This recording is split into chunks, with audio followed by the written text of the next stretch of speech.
kita satu dalam doa. Bapa di surga, di dalam nama Tuhan Yesus Kristus, kami mengucap syukur Tuhan, kami di sini Tuhan untuk mempersiapkan diri Tuhan Yesus Kristus untuk mendengarkan firman Tuhan. Biarlah kami sudah memuji menyembah Tuhan, hadirat-Mu turun ke atas tengah-tengah kami. Kami percaya kekudusan-Mu Tuhan melingkupi kami, mencengkram setiap tubuh jiwa roh kami. Kami berdoa Tuhan dalam nama Bapa, Anak dan Roh Kudus. Roh Kudus Tuhan melihat setiap hati dan membuka setiap hati anak-anak-Mu di sini Tuhan untuk menerima firman dan menjadi pelaku firman. Biarlah firman Tuhan yang ditaburkan oleh-Mu Tuhan melalui hamba-Mu berakar, bertumbuh dan berbuah lebat dan menjadi saluran berkat. Kami percaya Tuhan mereka berbuah di segala musim dalam nama Tuhan Yesus. Kami berdoa juga Tuhan, kuduskan tempat Purwonegoro ini. Kau tahu Tuhan, hamba-Mu Tuhan mendapatkan banyak pasien dari Banjarnegara, Purwonegoro, pasien COVID-19 yang PCR konfirm positif. Kami berdoa Tuhan, curahkanlah kesembuhan atas Purwonegara di dalam nama Tuhan Yesus Kristus. Purwonegara penuh kemuliaan Tuhan.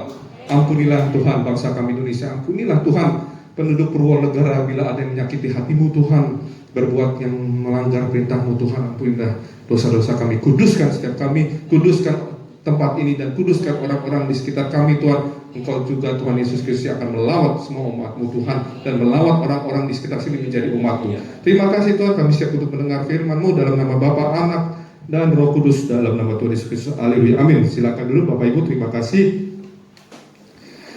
Shalom. Puji Tuhan, apa kabar? Baik, puji Tuhan. Haleluya, puji Tuhan. Amin. Senang bersama-sama Bapak Ibu untuk saya menyampaikan sharing firman Tuhan untuk melayani di sini ya. Saya akan langsung saja untuk ke firman Tuhan. Kita akan buka firman Tuhan di Wahyu 3 ayat 7 sampai 13. Wahyu 3 ayat 7 sampai 19. Kepada jemaat di Philadelphia, dan tuliskanlah kepada malaikat jemaat di Philadelphia, inilah firman dari Yang Kudus, yang benar, yang memegang kunci Daud. Apabila ia membuka, tidak ada yang dapat menutup. Apabila ia menutup, tidak ada yang dapat membuka. Aku tahu segala pekerjaanmu. Lihatlah, aku telah membuka pintu bagimu yang tidak dapat ditutup oleh seorang pun. Aku tahu bahwa kekuatanmu tidak seberapa, namun engkau menuruti firmanku dan engkau tidak menyangkal namaku. Lihatlah, beberapa orang dari jemaat iblis, yaitu mereka yang menyebut dirinya orang Yahudi, tetapi yang sebenarnya tidak demikian, melainkan berdusta, akan kuserahkan kepadamu. Sesungguhnya aku akan menyuruh mereka datang dan tersungkur di depan kakimu dan mengaku bahwa aku mengasihi engkau. Karena engkau menuruti firmanku untuk tekun menantikan aku, maka aku pun akan melindungi engkau dari hari pencobaan yang akan datang atas seluruh dunia untuk mencobai mereka yang diam di bumi. Aku datang segera, peganglah apa yang ada padamu, supaya tidak seorang pun mengambil mahkotamu. Barang siapa menang, ia akan kujadikan soko guru di dalam bait suci Allahku, dan ia tidak akan keluar dari situ, dan padanya akan kutuliskan nama Allahku, nama kota Allahku, yaitu Yerusalem baru, yang turun dari surga, dari Allahku, dan namaku yang baru. Siapa bertelinga, hendaklah ia mendengarkan apa yang dikatakan Roh kepada jemaat-jemaat. Amin. Nah, saya untuk memasuki pemberitaan firman Tuhan ini saya senang ada yang membantukan baca. Terima kasih Pak Elia. Ya, ini judulnya adalah Pola Hidup Jemaat Philadelphia. Pola Hidup Jemaat Philadelphia. Jadi kemarin waktu bulan yang lalu saya menyampaikan firman Tuhan kepada jemaat di Laodikia. Ya, semua jemaat ini ada 7 yang disampaikan kepada Tuhan. Dan ini sebagai contoh jemaat-jemaat yang sekarang kita masih ada ya, yang hidup ya. Dan kita yakin bahwa jemaat-jemaat di Gereja Kristen Tabernakel ini termasuk jemaat-jemaat di Philadelphia. Ya, ada amin ya. Karena arti kata Philadelphia itu sendiri adalah kasih persaudaraan ya. Ada Philes dan Adelios gitu ya, kasih persaudaraan. Jadi di sini benar-benar semuanya orang adem ayem. Apa iya? Nah, itu dia nanti kita akan bahas ya. Kenapa jemaat ini disampaikan pesan-pesan khusus kepada Tuhan. Kemarin saya kilas baliknya di Laodikia itu, mereka jemaat-jemaatnya beda. Mereka jemaat-jemaat orang kaya yang memang mata pencahariannya menghasilkan banyak emas gitu ya, pakaiannya indah-indah, dan mereka menghasilkan minyak. Yang saya kilas balik ke bulan yang lalu, ya sekitar sebulan yang lalu kurang lebih, untuk supaya mereka itu membeli, ada 3 ya kemarin yang membeli daripada Tuhan, emas, pakaian putih, dan apa tuh? Minyak. Haleluya ya. Jadi kita akan kembali ke tema ini ya, Wahyu 3 ayat 7 sampai 13. Jadi di sini saya melihat bahwa di sini jemaat-jemaat Philadelphia ini benar-benar jemaat yang memang sama Tuhan tuh tidak ada kesalahan. Kalau saya tadi kita baca ya, kalau saya tadi mengambil persiapan untuk khotbah ini ya, tidak ada kesalahan, tapi ada tantangan gitu ya.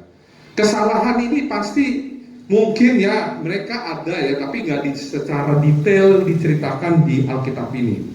Tapi mereka itu selalu ada namanya, kalau saya bilang tobat insaf gitu loh ya. Tobat insaf. Itulah jurus kata-kata Tuhan yang disampaikan kepada saya ketika saya praktek di poli, di penyakit dalam. Ada 2 untuk supaya meraih kesembuhan yang prima, yang benar-benar di luar dari medis, tapi itu kekal. Adalah tobat dan insaf. Ada tobat, tapi nggak insaf. Tapi ada insaf, tapi nggak tobat. Itu bisa. Ada orang menyesali dosa-dosanya, tapi dia menyesali dosa-dosanya mungkin ditegur orang doang, atau mungkin dia dengar firman, tapi udah itu dia lupa. Kan ada tuh ya firman Tuhan. Ya, tapi ada juga dia sudah insaf, tapi tobat, tapi jangan berbuat dosa lagi, itu yang benar ya. Tapi kita nggak bahas ke situ, kita bahas di jemaat Philadelphia apa sih yang menjadi ketertarikan Wahyu 3, 7 sampai 13 ini ya. Pertama adalah di ayat-ayat yang awal ya. Yang pertama adalah di ayat 7 di bagian B. Tuhan Yesus Kristus selalu membilang dirinya. Dia memperkenalkan dirinya di dalam surat kepada jemaat di Philadelphia. Dibilang apa? Inilah firman dari yang kudus, yang benar, yang memegang kunci Daud. Yang kudus, yang benar, yang memegang kunci Daud. Nanti baca di rumah deh, di Yesaya 22 ayat 22 itu ada namanya pendelegasian. Pendelegasian seorang yang diutus Tuhan untuk memegang kunci Daud. Nanti baca di rumah, gampang hafalinnya, Yesaya 22 ayat 22 ya. Pendelegasiannya itu rajanya kalau nggak salah Hizkia. Tapi kita nggak ke situ, kita melihat bahwa Tuhan di sini memperkenalkan dirinya yang kudus, yang benar. Karena semua orang bisa mendeklarasikan yang kudus. Loh bisa loh? Loh bisa. Semua, maaf ya, tokoh-tokoh agama, pengajar-pengajar agama ya, itu bisa mendeklarasikan yang kudus. Tapi yang benar itu perkataan harus dari firman Tuhan. Kok bisa gitu Pak? Iya, karena orang ada yang ngaku-ngakunya jadi kudus. Saya orang kudus, jadi pakai baju yang kudus. Ya ngerti ya maksudnya ya. Saya nggak membahas ke situ, tapi di sini mendeklarasikan orang kudus itu banyak di seluruh dunia ya. Penduduk kita tuh ada 7 miliar lebih, 2,4 miliarnya itu orang Kristen. Tapi orang Kristen ini secara administratif, kalau kita bilang Kristen KTP, itu sensus akhir Oktober 2020 itu mungkin sudah divalidasi ya. Tapi mungkin di luar Kristen banyak ya, aliran-aliran di luar Kristen bilang ini orang kudus, betul ya, pasti ada tahu ya. Yang saya tahu maksudkan tahu ya, di negara-negara yang di Asia ya, yang memang kepercayaan namanya seperti itu. Dibilang ini yang kudus, ini barang kudus ya, barang kudus. Tapi kudus itu mudah digampangkan dengan kata-kata mereka ya. Tapi Tuhan Yesus bilang yang kudus, yang benar, yang memegang kunci Daud. Kenapa harus memegang kata Daudnya gitu loh? Daudnya. Kenapa? Karena dia ingin menunjukkan bahwa dialah kemahakuasaan waktu dulu, sekarang, sampai saat itu yang diceritakan di Philadelphia yang ditulis oleh Yohanes, murid Tuhan Yesus itu. Ada amin ya, ngerti ya? Ini mau dijelaskan dulu, karena banyak orang-orang menganggap Tuhan Yesus itu cuma sebagai penghulu malaikat, betul ya? Ada aliran-aliran itu, ada sebagai nabi, ada seperti guru moral, guru spiritual atau segala macam. Zaman itu sudah ada aliran-aliran sampai sekarang itu bertahan. Sekitar berapa tahun yang lalu itu kan udah 2000 tahunan kan, ini kan wahyu ini kan setelah Yesus naik ke surga kan, Yohanes di Pulau Patmos diberikan wahyu ya. Jadi kita harus tahu sejarahnya dulu. Kenapa Tuhan Yesus harus memberitahukan saya tuh yang kudus, yang benar, yang memegang kunci Daud. Karena orang Israel itu zaman dulu sangat sekali menceritakan raja pertama yang berkesan, bukan yang raja pertama itu Saul ya, tapi raja pertama yang berkesan itu adalah Daud. Emang raja pertama yang dipilih Tuhan Saul, cuman Saul melakukan suatu pelanggaran, digantikan Daud. Akhirnya digantikan Daud sampai Salomo, ya kan? Jadi di sini Daud itu berkesan karena banyak kemenangan demi kemenangan. Kalau dibilang Daud disertai Tuhan, sangat disertai Tuhan. Ada masalah, banyak masalah. Daud ada benar jatuh dalam dosa, pernah jatuh dalam dosa. Tapi kenapa dia menjadi topik tulisan ini, kunci Daud? Kenapa? Karena dia insan tobat, nggak berbuat dosa lagi. Kalau waktu dulu dia lagi ngeliatin ada yang mandi, tahu kan yang mandi siapa? Yang Daud disuruh berperang, padahal dia sebenarnya harus berperang, tapi dia nggak tahu, iseng jalan-jalan sore di suatu rumah ya. Makanya sore itu nggak boleh jalan-jalan di suatu rumah ya. Kita berdoa, betul ya. Mohon maaf saya tadi dikasih tahu Tuhan, apa yang saya harus sampaikan, tambahkan kebiasaan-kebiasaanmu yang baru yang kamu lakukan ya. Jadi kami kebiasaan berlima ini sekarang pengurapan sore ya, naik mobil itu. Jadi keliling kelompok sampai nyanyi haleluya haleluya, seperti kita mengelilingi tembok Yeriko. Iya, kenapa bisa begitu? Nggak tahu, boten ngertos apa artinya. Yang penting kita lakukan. Saya berjuang, berusaha. Jangan sampai apa yang kita lakukan di sini kita gara-gara nggak taat sama Tuhan, nanti kita berseru Tuhan, aku tidak kenal Engkau. Ya, jadi kita harus pastikan ini bahwa kita ini benar-benar hidupnya berjuang. Nah, setelah sore itu melakukan dosa, ditegur Nabi Nathan kan, jadi bertobat. Setelah itu tidak ada lagi cerita Daud yang aneh. Jadi hidupnya benar-benar taat dan bersih, kudus di hadapan Tuhan. Nah, di sini adalah bentuk pernyataan Tuhan, keilahiannya Tuhan, bahwa Dia yang sudah membuka tidak ada yang dapat menutup. Kalau Dia ada menutup, tidak ada yang dapat membuka. Artinya apa? Inilah hak. Kalau ada hak prerogatif presiden, ini hak prerogatif Tuhan. Lebih hebat, lebih mantap, lebih powerful, lebih kuat. Ya, bayangkan kalau hak prerogatif presiden bisa memberikan gerasi pengampunan kepada narapidana, ya kan? Tapi itu kan untuk waktu-waktu. Kalau kita diberikan membuka pintu kasih anugerah, kasih setia Tuhan berlimpah-limpah, sampai sekarang ini kita terus dimurnikan, disucikan, kuduskan. Amin ya. Amin.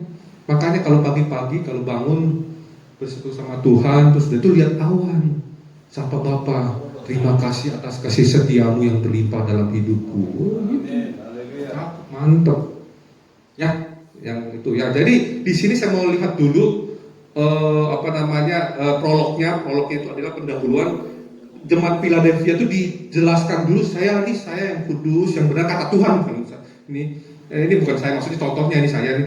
Yang memegang kunci Daud, apabila saya membuka tidak ada yang menutup, tidak ada yang melupanya. Jadi disinilah baru permulaan, baru dibahas mengenai jemaat kota Philadelphia. Ya, yang ayat 8, coba nanti diklik, cik. Nah, ini dia.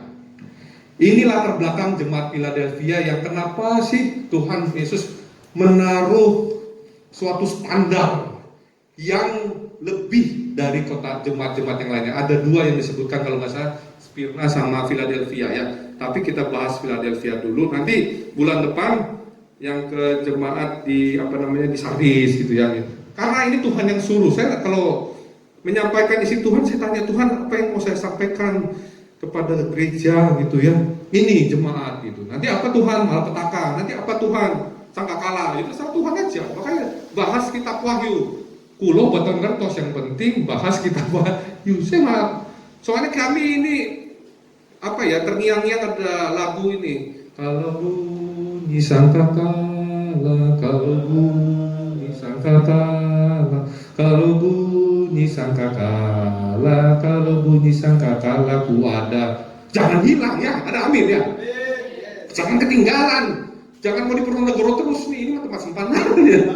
Ya, di sini mah tempatnya kurang bagus. Saya punya rumah pun nggak ada. Saya bilang sama Tuhan kurang bagus, walaupun ini pemberian Tuhan kita syukuri, maksudnya kita menstandarkan bahwa Tuhan yang memberikan tempat yang lebih bagus ya. Ini sih maksudnya kurang bagus dalam artian bukan bersyukur, bukan. Janganlah mengingini hal-hal yang dari dunia ya. Kita masuk ke ayat 8 ya. Dibilang gini, aku tahu segala pekerjaanmu. Tuh. Jadi semua jemaat tahu loh, diketahui Tuhan pekerjaan kita. Betul. Dari bangun pagi, semua pikiran kita mau doa, Tuhan tahu. Kita mengucap syukur, Tuhan tahu. Kita penyembahan, Tuhan tahu. Kita baca kitab, Tuhan tahu. Kita mandi, Tuhan tahu.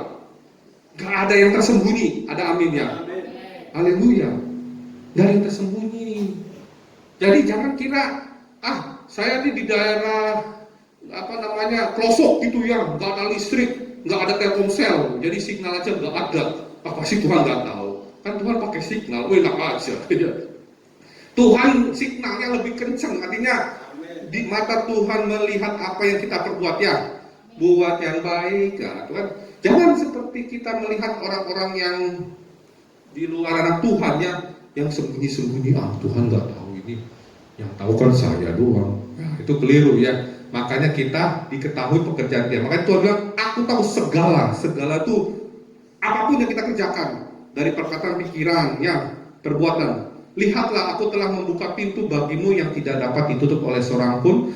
Aku tahu bahwa kekuatanmu tidak seberapa, namun engkau menuruti firmanku dan engkau tidak menyangkal namaku. Nah, ini yang mau saya highlight ya, mau saya garis bawahi, kalau ada Alkitab garis bawahi. Yang pertama adalah Tuhan tahu segala pekerjaan kita.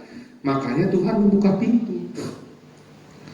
Jangan heran, jangan iri atau jangan apapun kalau ada orang anak Tuhan di sini kok tiba-tiba dapat ada pintu berkat, pintu kesempatan, pintu apapun yang Tuhan Yesus yang buka hal-hal yang baik. Jangan engkau heran dan iri hati. Ada amin ya. Karena tahu segala pekerjaan kita. Pekerjaan kita tuh lebih banyak pekerjaan mencari suka-sukanya Tuhan. Kan ada lagunya kan, suka-sukamu Tuhan, suka-sukamu Tuhan ya. Nah itu backing vokal saya ya. Nanti dia juga akan jadi, nanti kalau gak ada COVID di depan jadi WL ya. Anak saya. Jadi apakah pekerjaan kita ingin supaya menyukakan bos kita, menyukakan istri kita, menyukakan suami kita, menyukakan anak kita, supaya anak-anak dapat mainan, kita kerja keras, dapat banyak hasil. Nah itu dia. Aku tahu segala pekerjaanmu dan Tuhan membuka pintu. Pintu itu banyak ya, artinya ya, bisa pintu keselamatan, kita selamat ya, pintu ditebus dari kutuk-kutuk dosa ya, pintu keselamatan itu artinya pintu berkat kesembuhan, pintu-pintu jalan keluar, pintu-pintu utang lunas, pintu-pintu semuanya. Tapi kita harus lihat ke depan dulu. Pekerjaan kita diketahui Tuhan, sudahlah membuat Tuhan membuka pintu.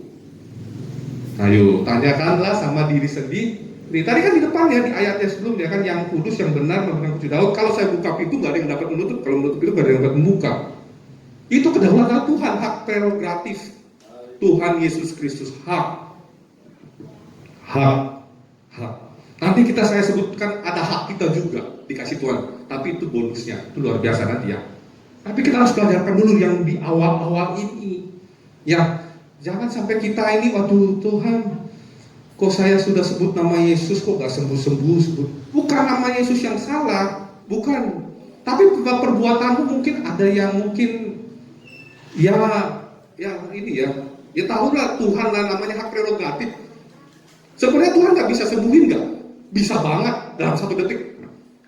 Betul kan? Ya.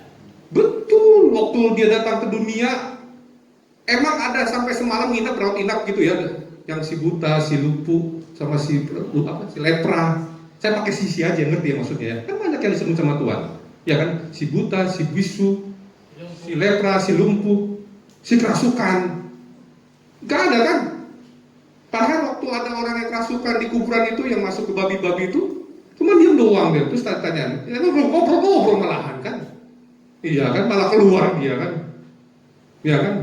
Jadi memang hal-hal yang itu sangat instan bisa Tuhan. Tapi sebenarnya yang kita harus yang point of view-nya yang kita harus tekankan, apakah kita bisa membuat kedaulatan Tuhan itu membuka pintu untuk kita yang sehingga kita tuh dapat jalan keluar, sembuh, utang selesaikan. Apakah kita sudah istilahnya menggetarkan hatinya gitu, sehingga hatinya, kayaknya aku kalau nggak memberkati dia sekarang, saya nanti takut lupa. Mungkin gitu kali sudah ya. Siapa tahu gitu, padahal nggak sih, Tuhan nggak lupa. Ngerti ya maksudnya ya, bahwa Tuhan itu sebenarnya sangat mengasihi, kasihnya berlimpah, tapi belum tentu ya pintu itu dibukakan, yang pintu yang menyangkut kebutuhan pribadi kita. Kalau pintu kasih setianya dibuka sama semua orang, tapi pintu yang lain mungkin ada masalah yang lama-lama, itulah harus kita gumuli, point of view-nya harus kita masalahkan dalam artian gini, jangan kita jadi bersungut-sungut, jangan kita jadi ada ini jadi dekat sama Tuhan, bukan. Tapi kita harus lihat bahwa cara pandangnya Tuhan adalah tadi dibilang apa? Yang kudus, yang benar, yang memegang kunci Daud. Itu aja. Berarti kita harus kudus, harus dibenarkan firman Tuhan setiap hari, menjadi seperti mengikuti jejak Daud setelah ditobat ya. Waktu sudah ditegur Nabi Nathan ya. Daud itu apa-apa nanya Tuhan loh. Betul. Dia mau mungkin beli pisang goreng aja nanya Tuhan. Ada amin ya? Mohon maaf, saya agak ekstrim untuk pisang goreng aja kok beli ya. Karena ini sesuatu hal, semuanya kehendak Tuhan, rancangan besar Tuhan. Dia pengen tahu semuanya, apakah Tuhan berkenan atau enggak, itu aja. Iya kan? Semuanya kalau dia perang nanya Tuhan, bagaimana persiapannya segala macam. Semuanya. Makanya kalau kita tadi yang ke flashback lagi, karena Tuhan mendeklarasikan yang kudus, yang benar, yang memegang kunci Daud, berarti kita harus kudus, dibenarkan firman Tuhan, dan kita menjadi orang yang manut, taat gitu. Dan apa-apa nanya sama Tuhan. Amin. Makanya kalau misalnya ada masalah, entah sakit penyakit utang, jangan juga langsung minta langsung dilunasin atau sembuh, jangan. Tanya Tuhan dulu kapan sembuhinnya gitu loh. Tanya Tuhan dulu gimana cara melunasinya. Apakah ada nanti orang disuruh, diutus, atau itu jangan pakai kita langsung bilang ke sini ke situ, jangan. Ini kunci kasih ya. Saya kalau ke pasien saya bilang gini, dok saya kelamaan nih sakit gula, sakit tensi gitu ya. Ada yang cuci darah. Dok gimana sih, ada obatnya nggak gini. Saya bilang gini, kalau mencari kesembuhan pasti nggak sembuh, saya bilang. Tapi carilah bagaimana kamu menikmati penderitaan itu gitu. Saya bilang gitu. Enjoylah your suffering, your disease gitu. Jadi kita harus nikmati. Kenapa begitu? Karena yang kudus yang benar, waktu mau disiksa sebelum dia disalib, apakah dia protes? Enggak, dipukul, diludahin. Kan ada Alkitab. Jangan balas kejahatan dengan kejahatan, caci maki dengan caci maki. Betul ya? Itu maksudnya. Jadi bukan kadang ya. Itulah suatu, bukan pilihan. Jadi penderitaan itu bukan pilihan. Oh jadi ini pilihan saya kalau ketika saya ini akibat dosa. Ya bisa juga sih akibat dosa. Tapi kalau misalnya engkau sudah hidup balik ada penderitaan, itu dibilang suatu apa? suatu yang luar biasa, ada firman Tuhan itu. Iya, suatu yang hal-hal yang benar-benar luar biasa Tuhan taruh. Engkau sudah hidup baik tapi menderita. Itu luar biasa. Itu benar-benar orang yang disayang Tuhan. Orang yang disayang Tuhan tuh biasanya menderita. Makanya firman Tuhan bilang, ikutlah menderita sebagai prajurit yang baik dari Kristus Yesus. Prajurit yang baik dari Kristus Yesus. Terus kita harus menderita terus, gak punya tentu bokeh terus, enggak. Dia tidak akan membiarkan anak-anaknya meminta roh. Betul ya, ini kita anak-anaknya dong. Ada elemen haleluya. Tenang aja, pokoknya urusan makanan ya kan. Kemarin yang bulan lalu kan asal ada makanan dan pakaian cukup lah kan, betul kan? Itu Elia aja, Nabi Elia dikasih makan sama burung gagak daging loh. Sekarang siapa yang bisa burung gagak itu ngasih makan daging mentah atau daging yang sudah digoreng atau dipanggang? Pasti dari masak dong. Emang burung gagak yang masak? Bukan. Saya yakin itu malaikat lebih dari Chef Juna. Ada aminnya. Itu malaikat surga, masak dia, sering. Mungkin nanti harusnya ada Jerry ya. Jerry itu harusnya lebih militan. Saya harapin dia jadi militan ya, tapi masih memang pergumulannya nggak apa-apa ya. Dia biarlah ikutkan dia sampai dia kapok ya. Kadang-kadang kalau belum kapok belum ada tobat. Bener. Kadang-kadang ada orang yang ototnya gede gitu ya, imunitasnya bagus banget, belum sampai kapok. Saya pernah dikapokin. Udah sampai Tuhan tuh tahun 99 tuh. Waduh. Istri saya tahu dulu. Saya dulu, mohon maaf ya namanya juga kita dilahirkan dari suku yang memang agak keras ya. Batak ya, waduh semuanya asap semua ya, seperti kebakaran hutan ya, tapi gak ada hutan di situ ya. Waduh, kalau di situ minumannya, waduh saya bingung waktu itu ya. Jadi ya hutannya jadinya ya, entah tuak lah, bir lah.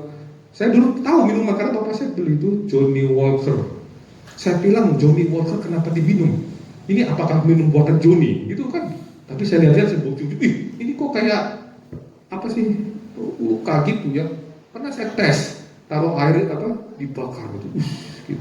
Nah itu zaman dulu saya tobat. Tapi waktu saya tobat gini, saya nggak minta apa-apa sama Tuhan. Saya bilang gini, Tuhan saya mau hidup benar, itu aja. Kudus. Itu dua itu. Tapi Daud belum tahu. Saya karena belajar Alkitab, dengerin khotbah kan sekarang kan sudah banyak bisa dengerin khotbah kan dari gereja mana, hamba Tuhan mana. Ini kan referensinya juga karena jadi pelaku firman udah nambah sedikit dari ya YouTube dan Instagram dari hamba Tuhan gitu ya. Dan mereka itu menjadi referensi saya, tapi yang penting adalah guru saya adalah guru agung saya Yesus Kristus. Terus itu yang ngajarin saya untuk melakukan firman Tuhan dan menyampaikannya ya. Jadi begitu ya. Yang pertama ya, membuka pintu. Kalau Tuhan membuka pintu, sentuh hatinya. Sentuh hatinya. Apa sih yang dia suka? Itu tadi. Saya kan yang kudus, yang benar. Kudus saja. Itu doamu. Jangan doa lunasin utang dulu, jangan sembuh dulu. Saya mau kudus. Saya mau benar. Amin. Itu aja ya. Oke? Ada amin ya. Jadi kudus itu adalah harga mati. Seperti NKRI harga mati ya. Indonesia penuh kemuliaan. Ya, yang kedua, Tuhan tahu kekuatan kita. Jemaat Philadelphia tahu tuh. Orang-orang yang di Philadelphia itu pasti ngerti lah kondisinya gimana, walaupun mereka sangat mengasihi ya. Tapi mungkin mereka kekuatannya gak seberapa. Mungkin mereka saling mengasihi karena saling bantu. Bukan egois.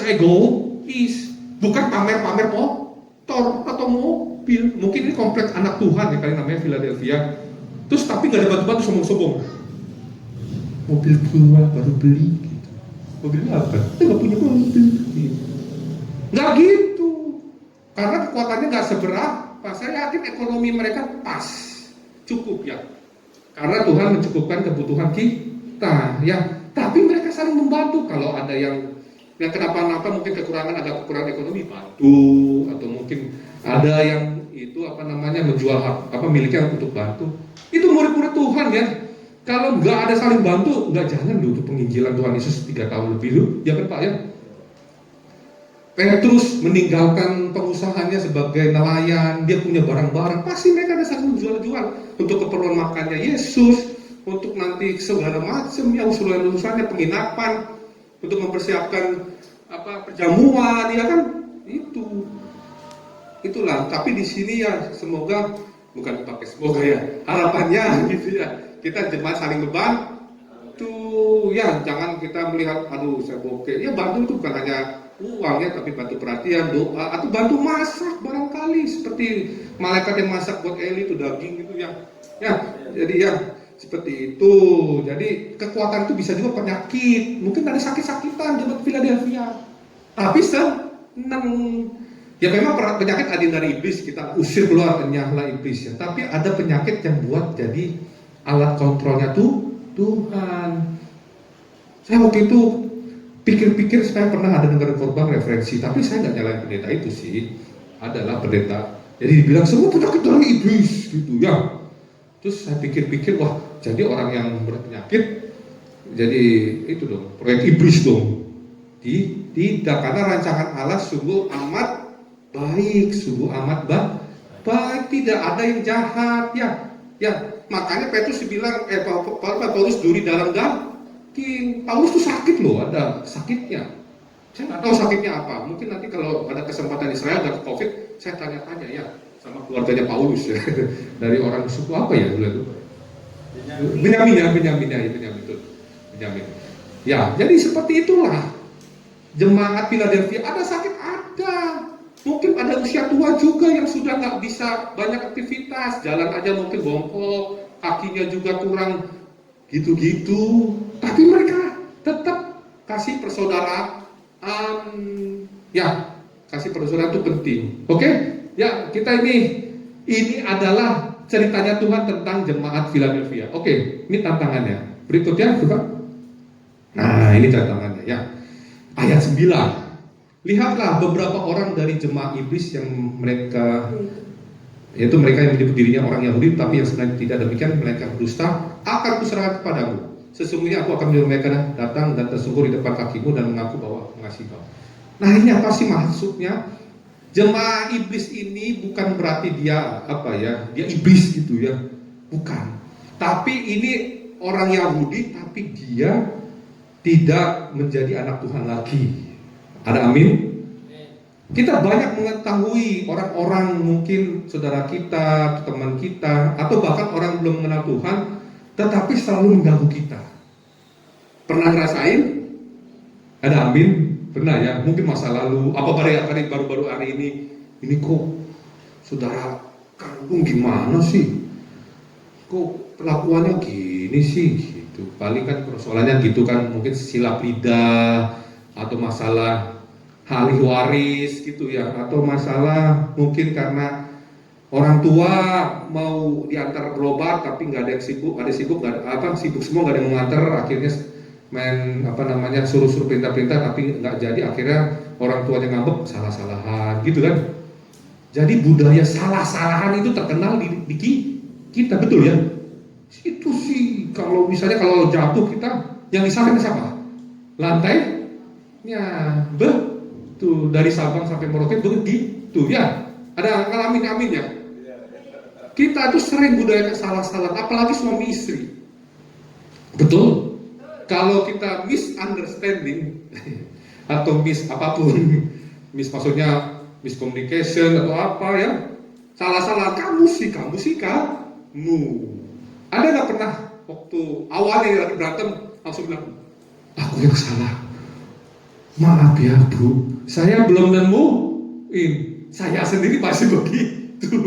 Saya jujur aja ya. Nanti minggu ini nggak boleh bohong, harus kudus. Tapi Tuhan ada amin ya. Nah iyalah, kadang-kadang kan kita maunya membela diri, membenarin diri kalau lagi sama istri. Tapi ketika lama-kelamaan Roh Kudus bilang, kamu kan gini. Oh ya Tuhan. Langsung bertobat, jangan lama-lama. Ya. Amin. Ada amin ya. Jadi ya gitu ya. Jadi tantangan dari dua itu jemaah iblis itu gini loh. Jadi ada orang Yahudi itu termasuk bangsa pilihan Allah. Ada amin ya. Jadi bangsa pilihan Allah ini memang yang nggak semua sih, ada yang campur-campur sama orang-orang di perbatasan gitu ya, makanya ada orang Samaria, orang apa-apa gitu ya. Tetapi di sini ada orang Yahudi yang asli dibilang mereka berdusta mengaku apa? Dirinya orang Yahudi padahal jemaat iblis. Jadi gini maksudnya apa? Sebenarnya dia adalah orang-orang yang diizinkan Tuhan untuk supaya mengecoh kita gitu. Membuat kita jadi apa ya? Ya mungkin jadi nggak mengasihi lagi. Kan namanya kasih persaudaraan. Kalau orang kasih persaudaraan itu benar-benar saling sayang, saling bantu, saling apapun. Kasih persaudaraan itu tingkatan yang paling tinggi kan, iman, pengharapan dan kasih. Yang paling tinggi kasih. Tapi ada ayatnya yang lebih keren lagi. Coba nanti baca, minta tolong Mbak Eli, 2 Petrus 1 ayat 5 sampai 7 ya. Itu kalau kepada iman kita ditambah kebajikan, ditambah nanti pengetahuan ditambah penguasaan diri ditambah ketekunan ditambah kesalehan kasih. Coba deh. 2 Petrus pasal 1 ayat 5 sampai ayat 7. Justru karena itu kamu harus dengan sungguh-sungguh berusaha untuk menambahkan kepada imanmu kebajikan, dan kepada kebajikan pengetahuan, dan kepada pengetahuan penguasaan diri, kepada penguasaan diri ketekunan, dan kepada ketekunan kesalehan, dan kepada kesalehan kasih akan saudara-saudara, dan kepada kasih akan saudara-saudara kasih akan semua orang.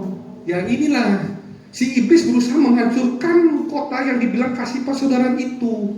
Mungkin dia jadi diajarin fitnah atau bohong atau gosip gitu ya. Kamu masih diam? Wah masa? Kamu kan kemarin dipinjemin motor dihilangin tuh, terus kamu relain aku tuh. Wah kamu lihat dong sekarang kan dompet kamu hilang tuh. Kan bilang aja bisa tuh. Dikompor-komporin ya apa dipanas-panasin kan bisa. Sehingga kasih persaudaraan jadi hilang. Ya, tetapi Tuhan mengizinkan itu semua untuk apa? Bukan supaya mereka itu jadi jemaat di selamanya, tapi supaya apa? Mereka bertobat. Makanya ayat berikutnya itu ada. Sesungguhnya aku akan menyuruh mereka datang dan tersungkur di depan kakimu dan mengaku bahwa aku mengasihi engkau. Artinya apa? Kalau kita lihat orang-orang yang begitu, yang kerjaannya ya mohon maaf ya, ember gitu atau fitnah atau suka curcol aneh-aneh gitu ya, atau ya pokoknya ngomongnya slip lidah itu, ya kita doakan dan kita insafkan dia supaya dia insaf tobat, akhirnya nggak berbuat dosa lagi. Kita harus punya mata seperti Tuhan Yesus loh. Kalau lihat orang yang sifat-sifatnya mungkin lagi dikuasai iblis, jangan jadi hakim. Salah tuh. Emang sih ke gereja aja nggak pernah gitu, yang pantas gitu. Kalau saya pites tuh, Tuhan belum pites, saya pites duluan. Kadang-kadang kan kita gitu. Jadi hakim, padahal hakim yang agung siapa? Tuhan Yesus. Kita nggak berhak menilai orang. Apalagi ada tatoan gitu ya, ada orang nanti jemaat baru di KT Purwonegoro, mungkin nanti di jemaat mungkin tinggal di sini, mungkin kita udah tobatkan ya, kita kenalkan Tuhan, tatoan. Mungkin ada, kalau ada yang masuk sini ya, maaf, shalom gitu. Maaf, saya mau ibadah di sini. Ya siapa tahu ini saran dari saya gitu ya, saya.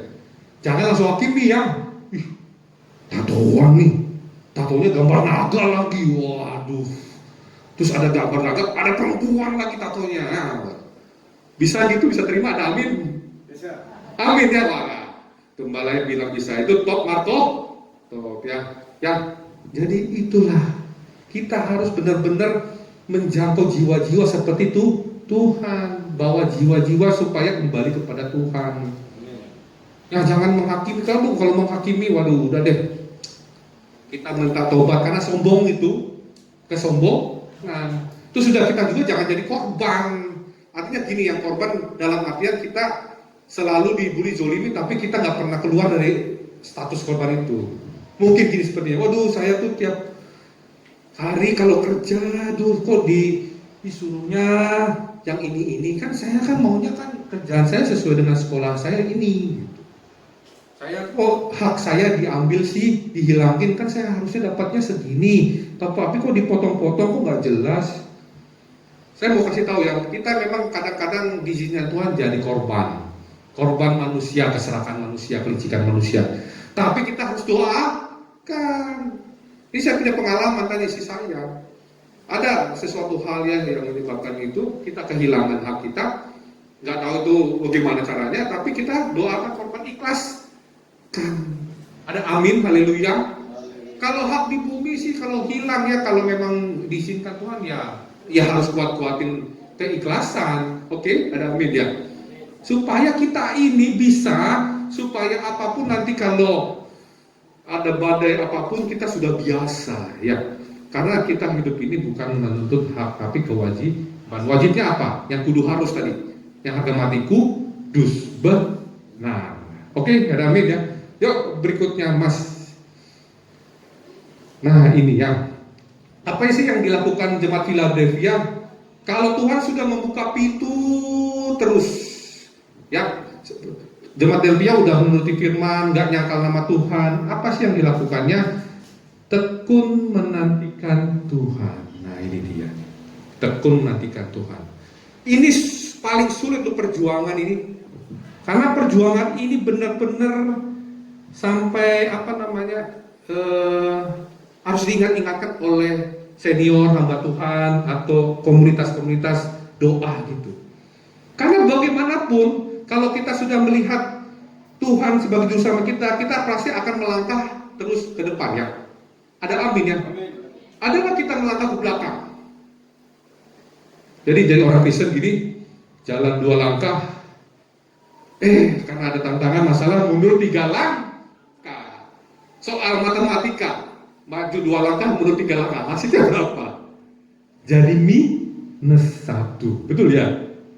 Jadi kurang apanya? Kurang kita dekat sama Tuhan, bisa kurang bersekutu sama Tuhan, kurang baca Alkitabnya, kurang nyanyi pujiannya, bisa loh. Makanya kita perlu namanya suatu ketekunan. Tekun. Tadi kan ada kalimat tekun. Coba deh Mbak Eli lanjutin lagi ya. Tadi 2 Petrus 1 itu ayat 9 atau 9 dan 10. Tetapi barang siapa tidak memiliki semuanya itu, ia menjadi buta dan picik, karena ia lupa bahwa dosa-dosanya yang dahulu telah dihapuskan. Karena itu saudara-saudaraku, berusahalah sungguh-sungguh supaya panggilan dan pilihanmu makin teguh. Sebab jikalau kamu melakukannya, kamu tidak akan pernah tersandung. Amin tuh. Panggilan dan pilihanmu. Kita di awal kan dipanggil jadi anak Tuhan, dipilih saya. Kita dipilih dari betul kan? Tadi coba ulang lagi saudara-saudara tadi. Karena itu saudara-saudaraku, berusahalah sungguh-sungguh supaya panggilan dan pilihanmu makin teguh. Sebab jikalau kamu melakukannya, kamu tidak akan pernah tersandung. Tuh, berjuang loh. Jadi orang Kristen itu istimewa, tapi harus berjuang. Istimewanya tadi kan pintunya banyak ya, dibuka sama Tuhan ya. Tapi berjuang loh. Jangan sampai perjuangan kita kandas karena ada sesuatu ya. Jangan, atau karena orang tua, suami istri, mertua, ipar, kandung, atau hal milik atau duniawi ya. Makanya perjuangan kita itu untuk supaya kita tadi meraih itu. Makanya tadi kan iman. Tambahkan iman apa tadi? Pengetahuan. Kalau kita iman tambahkan pengetahuan, apa yang harus kita lakukan? Belajar Alkitab, dengar firman Tuhan, bukan dengar COVID, tetangga yang COVID, gitu ya. Ya, firman Tuhan saja. Ya, pengetahuan ditambahkan apa? Penguasaan diri supaya kita mematikan keinginan daging, ya, keinginan daging hati dan keangkuhan hidup. Atau keinginan daging, keinginan hawa nafsu daging. Ya, keinginan daging, keinginan hati, keangkuhan hidup ya. Daging itu jangan. Ini cuma kemah, kata Pak Petrus, ini kemah. Makanya kalau misalnya mau sembuh ya kita doain. Tapi kalau penyakit stabil masih ada, ya bersyukurlah kepada Tuhan. bahwasanya untuk selama-lamanya kasih setia, ya bisa nggak ngomong gitu? Ya, kami bersyukur kepada Tuhan bahwasanya untuk selama-lamanya kasih setianya. Itu diomongin, walaupun ada sakit. Kalau Tuhan mau sembuhkan bisa, pintu kesembuhan kebuka, tapi kita nggak tahu tanggalnya. Yang penting Tuhan pasti akan sembuhkan. Kita tinggal harap dan nunggu. Amin. Ada amin ya. Keinginan daging, keinginan mata tuh ya hati ya. Hati-hati gunakan matamu, ya. Hati-hati gunakan tanganmu, kakimu. Ini semua. Ini tubuh kita ini kendaraan, kemah atau apalah istilah teologi yang bisa menjabarkan tubuh dengan bahasa Yunani entah Ibrani. Tapi ini kendaraan kita untuk supaya seperti Yesus melihat jiwa-jiwa, kabarkan Injil firman Tuhan. Ya, tekun itu, tekun gitu. Lihat. Yang tadi penguasaan diri tambahkan ketekunan tambah kesalehan. Kalau cewek namanya soleha, kalau laki namanya saleh. Makanya saya suka nama saleh, soleha. Ya, makanya anak saya itu ada bahasa Ibraninya yang nomor 3 nih, Jekolia. Ya, jadi artinya apa nih? Allah. Jekolia itu ada di 2 Tawarin 26 ayat 2 itu. 2 Tawarin 26 ayat 3 ya. 3. Allah apa ya? J itu Allah, Kolia itu ada. Terus saya tanya sama ahli sudah S3 sekarang doktor itu, orang Batak juga teologi, dia pengajar di STT ya. Pasi Marmata ya, saya lupa, saya udah lama nih. Saya tanya dia namanya. Makanya nama tengahnya Sekinah Glory, kemuliaan Tuhan. Saya paling suka lagi sedekah.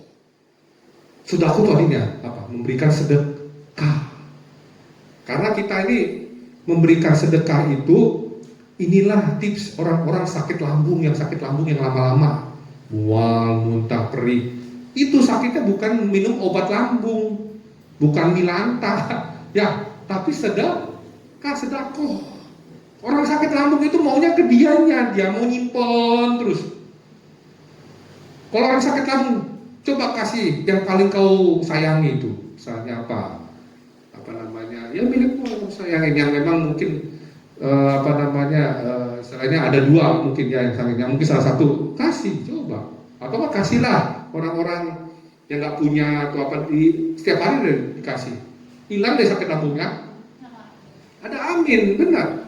Sedekah itu kenapa harus ada? Kenapa? Karena Allah lebih dahulu memberi kita dengan murah hati.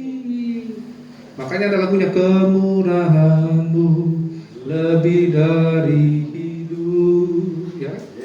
Lebih dari hidup. Wah, luar biasa. Hidup itu sudah diangkat kita dari dunia orang mati, lubang kubur, kita hidup. Kemurahan Tuhan lebih dari itu. Makanya harus sedekah. Sakit jantung, semua sakit deh. Orang-orang COVID-19 gitu.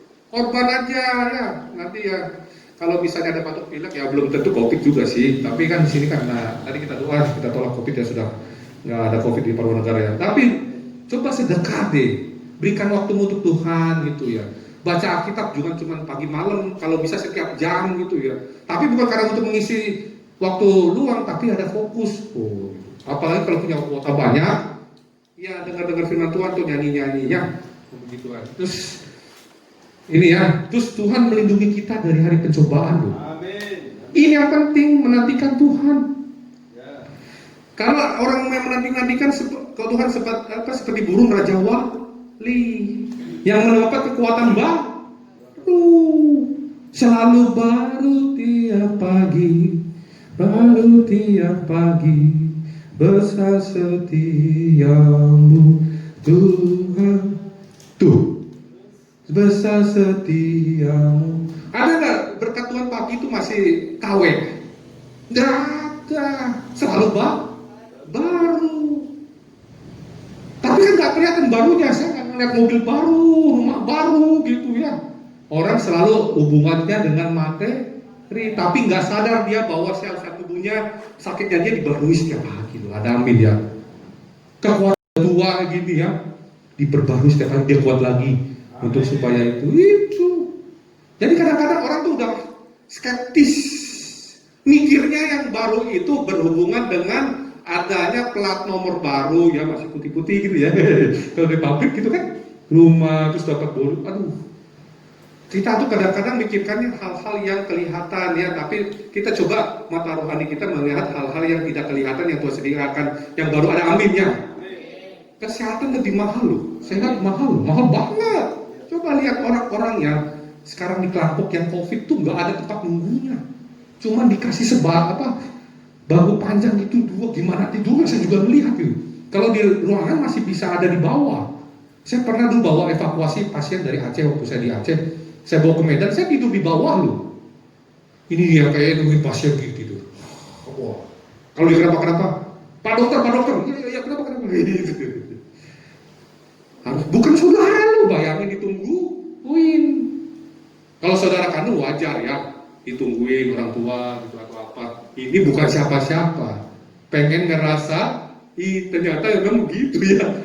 Harus dirasain. Kalau enggak, saya jadi orang dokter nggak pernah ngerasain jadi penunggu pasien, nanti dibilang, wah dokter sih nggak tahu sih jadi penunggu pasien. Akhirnya kita jadi berempati. Saya tuh berempati, kadang-kadang anak kecil, jangan banyak ini kuman gitu ya.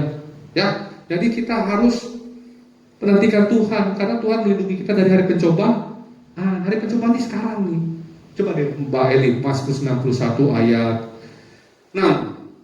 Saya mau jelaskan penyakit sampar ya. Penyakit sampar itu termasuk virus yang lagi in. Ya, Mazmur pasal 91 ayat 6. Ya. Terhadap penyakit sampar yang berjalan di dalam gelap, terhadap penyakit menular yang mengamuk di waktu petang. Amin. Tadi bilang penyakit sampar yang berjalan di dalam gelap. Bukan penyakit sampar datangnya malam-malam, bukan. Dalam gelap itu tahu kan? Kita anak terang atau anak gelap? Ada amin, karena Allah itu terang. Ya, jadi kita harus promosikan Tuhan untuk mengembalikan rencana Allah mula-mula diciptakan segambar seperti Allah tuh. Kita harus lihat orang-orang yang belum kenal Tuhan, kita harus kenal kan.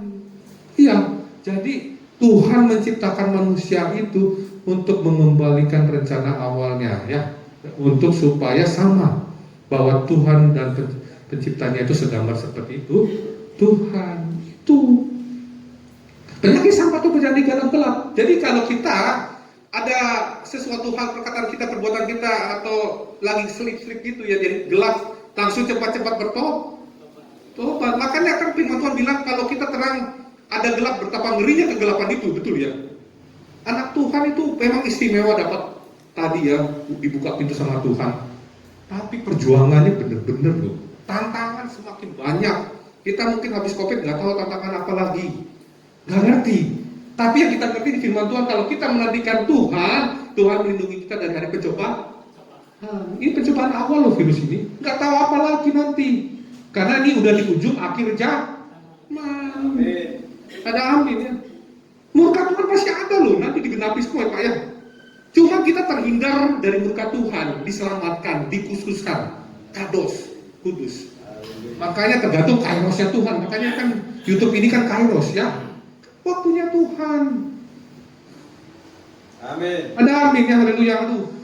Kalau kita setiap hari, kadang-kadang kalau kita merenungkan firman Tuhan, kita sharing. Saya itu harus kasih tahu ya, sama anak-anak itu banyak dapat tugas gitu ya, pekerjaan. Disuruh baca Alkitab, kayak gini saya bisa menyampaikan firman Tuhan jam 2, 4, 6, 8, 10. Ini tadi kita udah rapelin tadi nih, karena mau khotbah di sini ya. Nanti jam 8 ada bahas firman Tuhan satu pasal, ada ayat hafalannya. Coba deh, ini nanti saya mau tes, coba 5 Yesaya 46 ayat 11b. Ayat hafalannya gimana?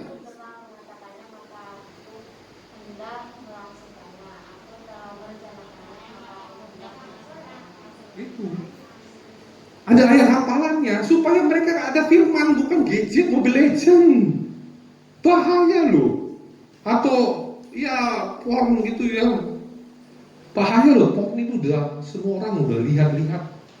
Apalagi ada kasus katanya begini-beginilah. gini mirip-mirip. Wah, itu kan bahaya ya. Yang mirip-mirip itu ya kita nggak usah bahas itu, tapi orang-orang pasti udah banyak lihat belum? Udah banyak, itu udah viral. Banyak sekali. Nah, itu ngeri nggak kalau anak-anak kita ngeliat begitu jadi begitu? Ngeri kan? Ngerinya gini, kalau dia nanti jauh dari kita, jauh dari Tuhan, dia ketinggalan kan. Nanti kalau bunyi sangkakala, aku gak ada gitu. Kalau bahasa Jakarta, gue gak ada. Wah, itu yang sedih kan. Kan kita gak mau anggota keluarga kita, anak cucu mantu, Mbah Kakung, Mbah Putri, gak ada ketinggalan, ada amin ya. Kita sama-sama loh. Ya, jadi tetangga di surga. Ada amin dong. Tetangga di surga, amin. Haleluya. Iya, nanti kita jalan-jalan ke bait Allah ya. Makan sama-sama Tuhan loh. Kemarin kan bonusnya yang di Laodikia kan udah di sampingnya Tuhan lagi, sebagaimana Tuhan di samping Bapa, makan lagi sama-sama Tuhan. Ini kehormatan karena perjuangan kita di bumi ini. Kehormatan. Ya, berikutnya. Peganglah apa yang ada pada kita. Ayat 11. Yang ada pada kita itu bukannya jauh-jauh deh, bukannya materi, bukan tabunganmu, bukan rumahmu, bukan. Yang ada pada kita tuh adalah iman, ya. Yang ada pada kita apa? Firman Tuhan. Yang ada pada kita apa? Hati yang gembira. Yang ada pada kita apa? Pikiran yang seperti Kristus. Semuanya bisa disebut. Semua yang manis, semua yang sedap didengar, semua yang dipuji lagi ditulis, semuanya itu bisa disebut. Yang kita pegang, talenta kita, yang ada 10 talenta roh, kerjakan. Jangan sampai dikubur talentanya biarpun cuma 1. Nanti diambil sama yang banyak. Nanti malahan dilemparkan, dibilang apa? Hambaku yang jahat. Makanya kita kalau jadi anak Tuhan bukannya malas-malasan atau cuma berleha-leha ya. Ya, tapi kita harus benar-benar berjuang. Peganglah apa yang ada pada kita, supaya tidak seorang pun mengambil mahkota kita. Kok orang yang ambil mahkota? Ya iya, rebutan loh. Tuhan Yesus Kristus ini sangat benar-benar hak prerogatif. Kalau misalnya Bapak Ibu sudah nggak bisa diandalkan lagi, dia bisa pakai anak Tuhan lain nggak? Bisa loh. Ya, jangan sampai kesempatan itu hilang.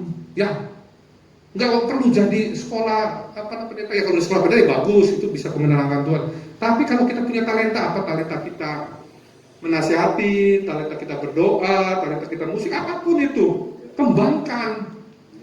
Minta sama Tuhan, what do you want? Apa yang kamu inginkan Tuhan, suka-sukamu Tuhan? Atau kita nyanyi lagu ini dulu, suka-sukamu Tuhan, baru kita berdoa, boleh.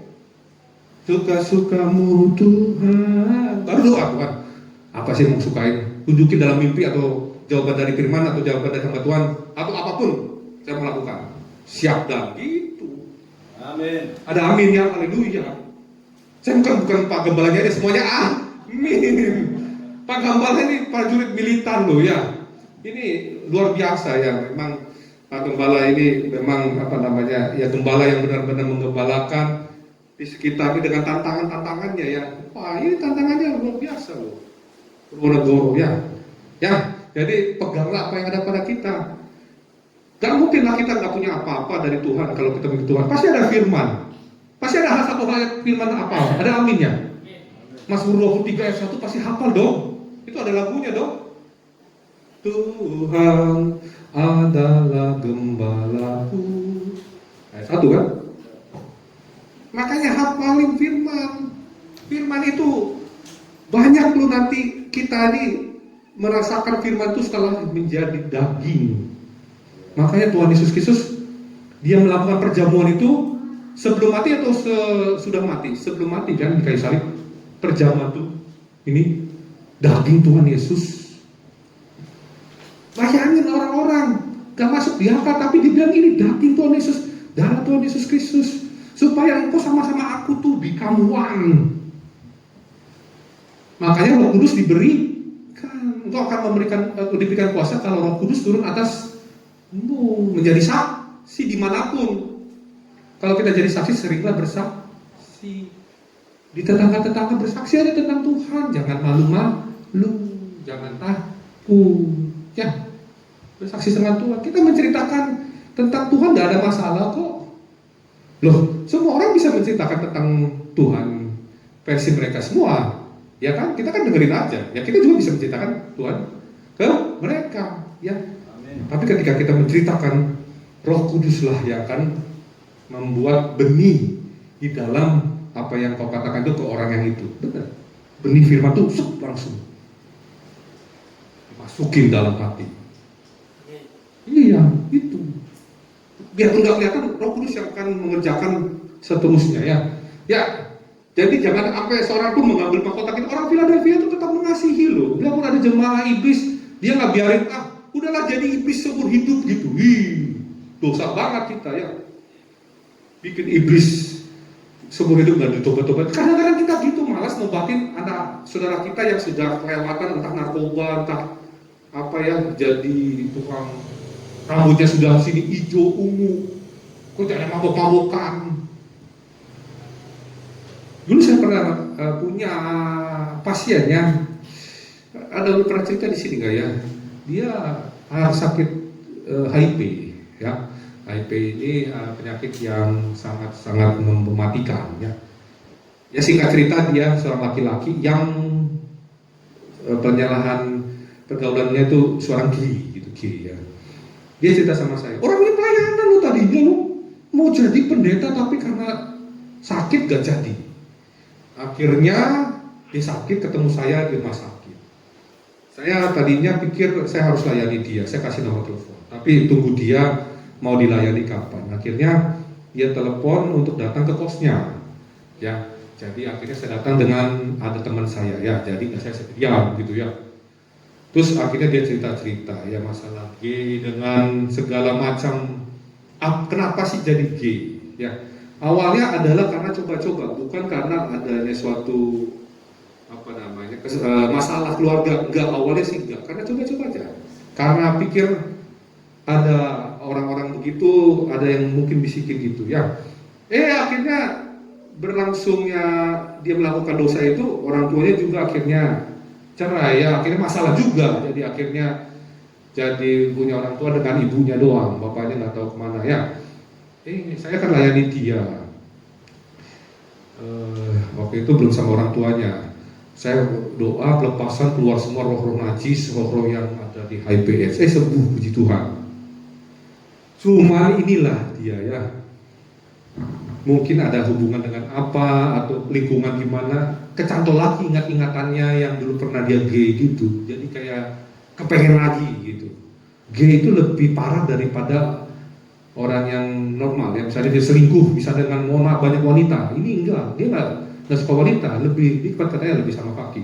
Itu orang gay. Tapi ini omongan saya ini kayak cerita apa adanya ya, bukan ditiru, tapi ini ada kuasa Tuhan di balik itu. Tapi ada kesalahan dia itu jadi seperti itu, pengen ingat, akhirnya saya bilang udah deh dibaptis aja, kamu belum dibaptis kan? Waktu itu kalau nggak salah belum, dia masih baptis yang itu ya, yang biasa. Saya sih nggak masalah baptisan, cuman ya udah baptis Islam aja gitu ya. Mati bersama Kristus, bangkit bersama Kristus, itu kan arti baptisan ya sebenarnya kan. Dan baptis kan sebenarnya harus sadar dosa-dosanya gitu kan. Kalau masih kecil kan belum tahu gitu ya. Akhirnya dia mau baptis, tambah bagus lagi. Nggak tahu kenapa mamanya itu mungkin kita udah omongin ya.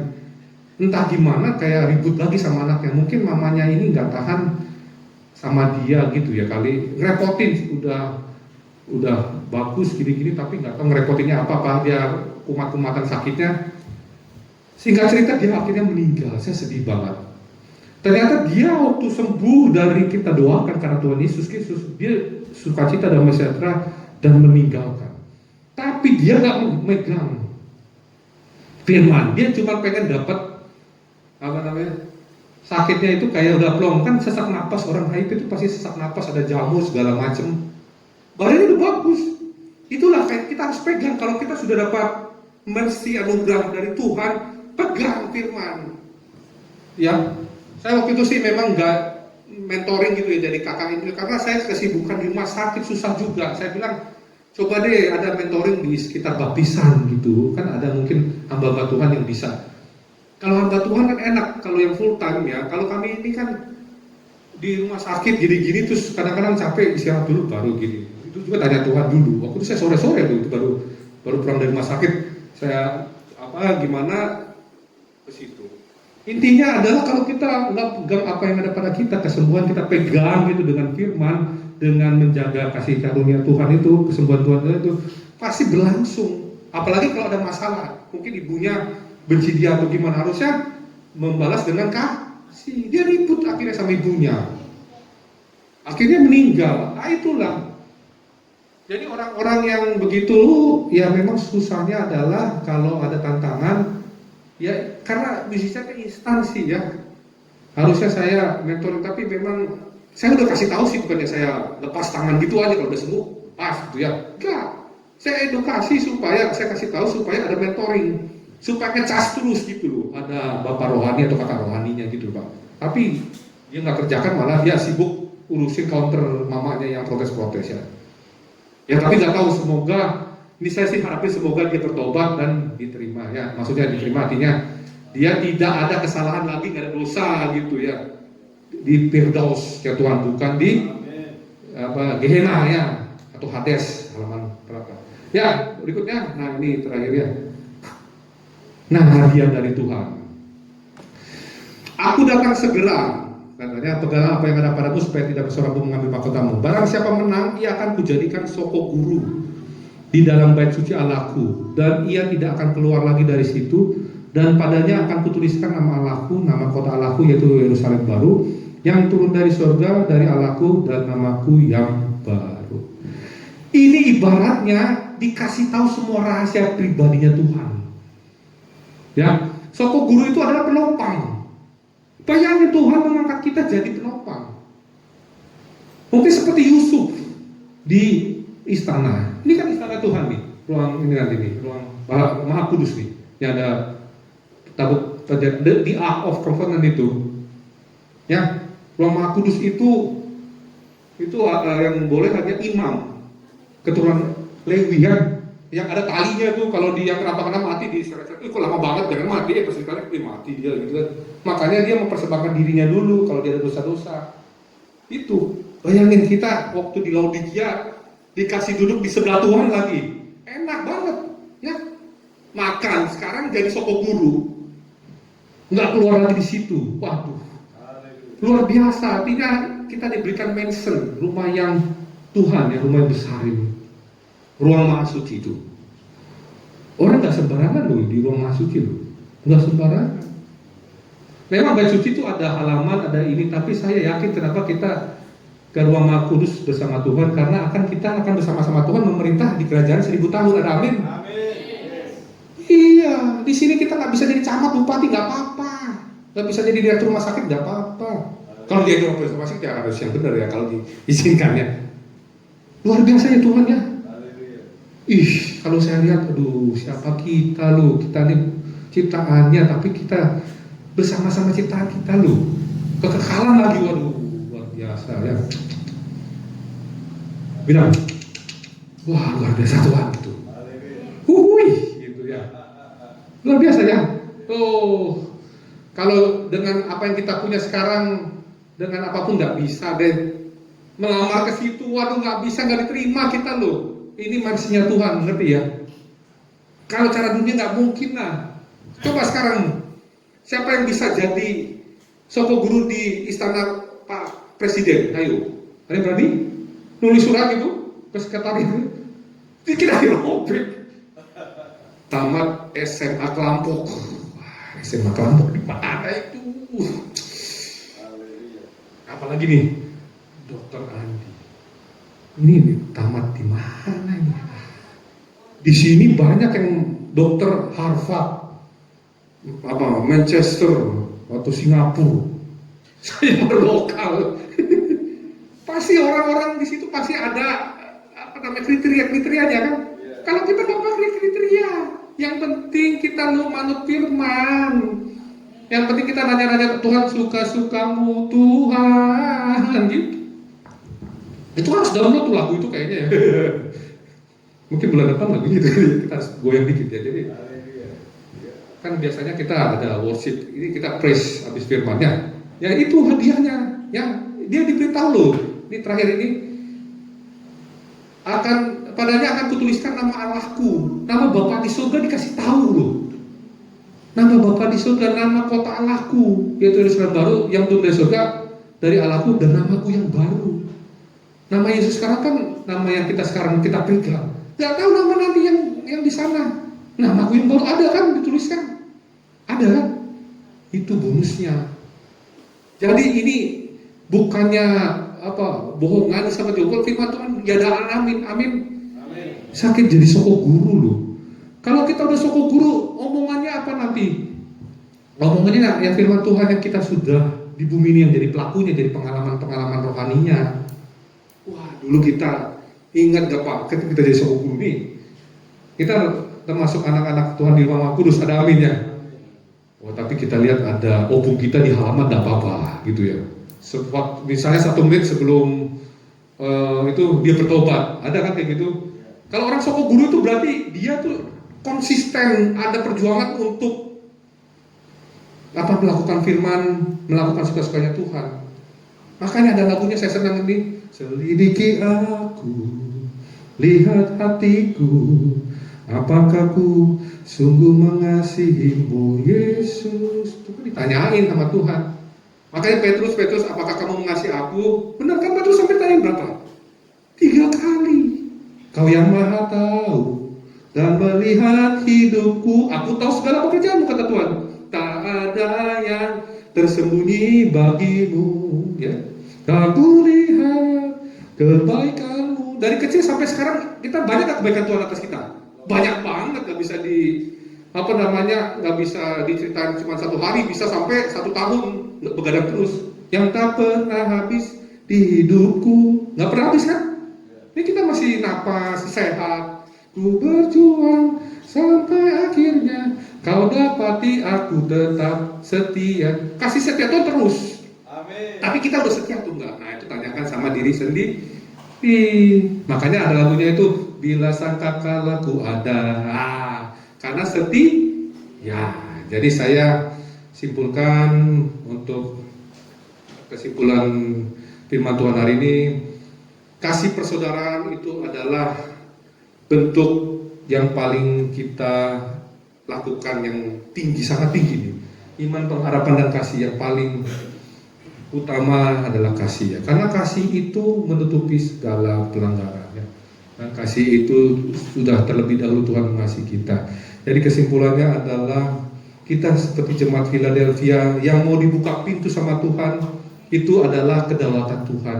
Itulah adalah hak prerogatif Tuhan. Yang kita lakukan apa? Bagaimana kita menuruti firman Tuhan. Barangkali kalau kita ada sesuatu hal yang masih setengah-setengah, kembali kepada Tuhan. Amin ya. Kalau kita juga pada saat-saat ini kok kerasa jenuh, kok ke Tuhan tuh kayaknya makin mundur, nggak melangkah, berjuang. Karena orang yang tekun menentukan Tuhan akan mendapat kekuatan baru. Ya, Tuhan akan melindungi dari ada kecobaan. Firman Tuhan berkata, murka Allah dan anak domba akan terjadi di bumi ini. Tapi kita anak-anaknya dikhususkan, dipisahkan dari orang-orang fasik. Saya undang Bapak Ibu bangkit berdiri, kita puji Tuhan. Kami mengucapkan Bapa dalam surga, terima kasih. Sangat luar biasa belas kasihan-Mu, bahwa mata Tuhan memandang kami, tidak ada yang tersembunyi di hadapan-Mu Bapa. Engkau menghendaki supaya kami bisa menyatu dengan Bapa surga, masuk di ruang maha suci, senantiasa menyambut kedatangan-Mu. Setiap pagi Tuhan mendatangi kami. Di saat perjalanan umat Israel di padang gurun, setiap pagi Engkau mengirimkan mana untuk memelihara mereka. Kalau senja Engkau mengirimkan burung puyuh untuk memberikan mereka daging. Saat ini pun kuasa-Mu tidak berubah. dahulu, kemarin, detik ini, dan sampai selama-lamanya. Bapa, firman-Mu tidak pernah berhenti bicara. Senantiasa bentuk kami, kuatkan kami. Dalam nama Tuhan Yesus Kristus, jangan satu pun yang hilang dari hadapan Tuhan. Di saat nabir yang terakhir berbunyi, biarlah mereka katakan, ini aku Tuhan. Bapa, terima kasih. Anak-anak yang tidak datang saat ini, Engkau lawat mereka. Yang sakit Engkau sudah sembuhkan. Yang mengeraskan hati, Tuhan telah sadarkan hingga mereka tobat. Bapa, terima kasih. Yang dalam bulan ini mereka ulang tahun maupun yang hari ini, hamba-Mu Filippo Deli ulang tahun, diberkati oleh Tuhan. Kekuatan urapan baru Engkau tambahkan. Engkau pakai hamba-Mu sekeluarga, juga wanitanya putri Engkau berkati, pakai dengan kuasa-Mu yang maha dahsyat. Kami serahkan dalam tangan Tuhan. Tuhan menyertai, melindungi dengan kuasa. Berkat-berkat yang terbaik Kau limpahkan. Bapa, terima kasih. Berkati bangsa dan negara Indonesia. Berkati pejabat-pejabat negara, dari pejabat pusat sampai di daerah-daerah. Tuhan berkati. Berkati saat ini seluruh tenaga medis di Indonesia, bahkan di dunia ini. Dalam nama Yesus Kristus, secara khusus Banjarnegara, Purworejo, Purwoklampok, dalam nama Tuhan Yesus Kristus, dalam pengawasan Tuhan.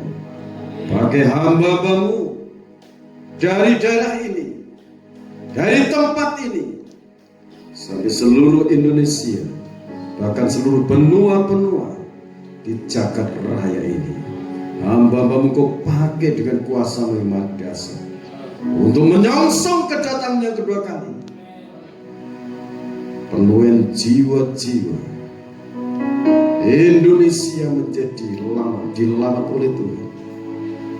Dalam nama Yesus Kristus, berkati anak-anak-Mu dimanapun mereka berada. Tuhan melawat, Tuhan memberkati mereka semua. Terima kasih Bapa. Kekuatan hadirat-Mu turun menyertai setiap pribadi kami. Sebentar lagi anak-anak akan tinggalkan tempat ibadah, pulang ke tempat tinggal mereka masing-masing. Tuhan sertai lindungi. Perintahkan malaikat untuk menjaga di segala jalan mereka.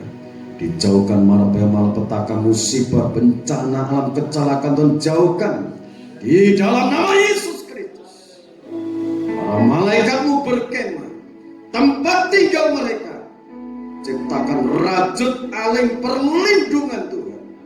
Segala kuasa maut hancurkan, disingkirkan, dialogkan. Roh doa, sembah, pujian, roh takut akan Allah. Haleluya, berkat malam hari tertanam dalam setiap hidup kami. Bapa, terima kasih Engkau sangat menyayangi anak-anak-Mu, sehingga Engkau berpesan supaya kami insaf dan bertobat. Kami hidup benar, kudus di hadapan karena Engkau kudus adanya. Engkau sangat mengasihi kami, Engkau sangat mengasihi keluarga kami, hamba-Mu di sini. Engkau mengasihi seluruh sidang jemaat yang terkembang, bahkan saudara-saudara kami yang akan mendengarkan pemberitaan firman mulai kita yang di YouTube. Diberkati, hidup kudus di hadapan Tuhan, benar, dan pembelaan Tuhan dinyatakan tersebut mereka. Terima kasih Bapa, segala puji, hormat, syukur bagi-Mu. Kami berdoa untuk anak-anak sekolah, anugerahkan mereka senantiasa belajar dengan gigih, dengan cara-cara yang saat ini Tuhan memberkati anak-anak sekolah ini. Dari TK sampai perguruan tinggi, Tuhan campur tangan untuk mereka Engkau persiapkan menjadi alat-alat pada akhir zaman. Terima kasih Bapa, nama-Mu diagungkan, dipermuliakan.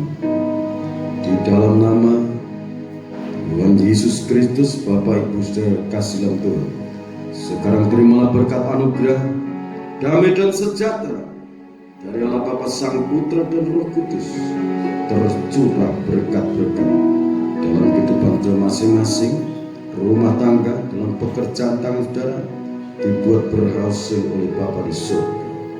Roh Kudus menghibur, menguatkan, meneguhkan kehidupan kita. Tangan Bapa di surga menuntun, menggenggam kehidupan saudara.